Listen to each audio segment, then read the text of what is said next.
Imprese eroiche ed enoiche, perché è stato dato questo nome alla mostra? Una sintesi, credo, perfetta per mettere insieme quello che sono state le imprese storiche di campioni eccellenti che hanno caratterizzato il XX secolo nell'ambito del ciclismo da corsa, da Coppi a Bartali a Gimondi a Moser, Argentin, e le imprese enoiche di questo territorio ed in primis del nostro fondatore Antonio Carpenè, che per primo credette in questo territorio e diede il là scientifico, tecnico, enologico a tutti quei viticoltori che per primi spiantarono il mais per piantare la vite e oggi godere di un patrimonio economico infinito, riconosciutoci anche, finanche dall'UNESCO quale patrimonio dell'umanità. Cosa ospiterà la 1868 Gallery della Carpene Malvolti in queste giornate? È la parte più rappresentativa che racconta la nostra azienda.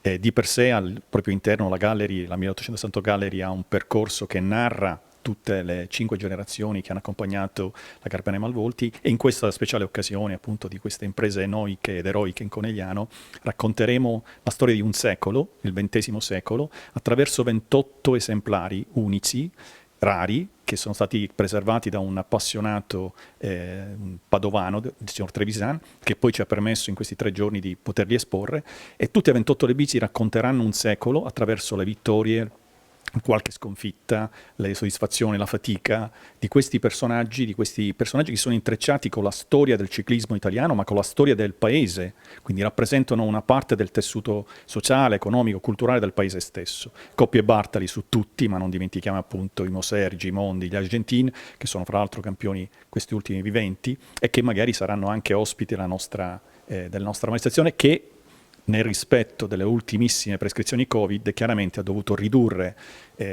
l'apertura al pubblico, concentrandola soltanto su visite mirate, su visite contingentate, per appunto rispettare quelle che sono state le ultime determinazioni del governo. È chiara la sinergia tra il comune di Conegliano e Carpene Malvolti. Che origine ha? Un numero su tutti, 1868. Lì è nata la cantina, è nata in Conegliano, è tuttora.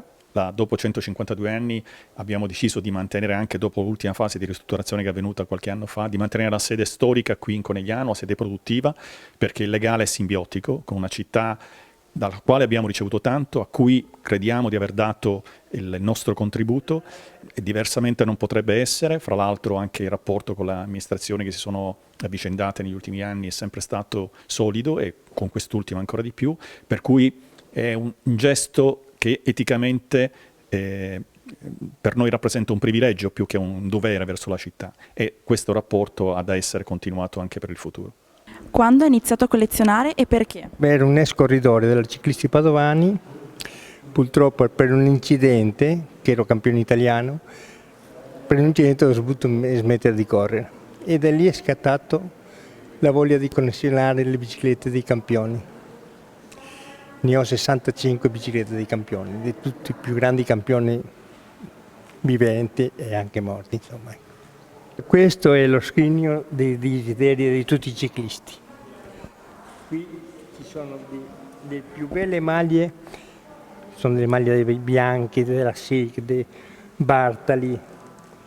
Adesso dirle tutte è impossibile, che ne saranno una 200 maglie di campioni, collezionate in tanti anni.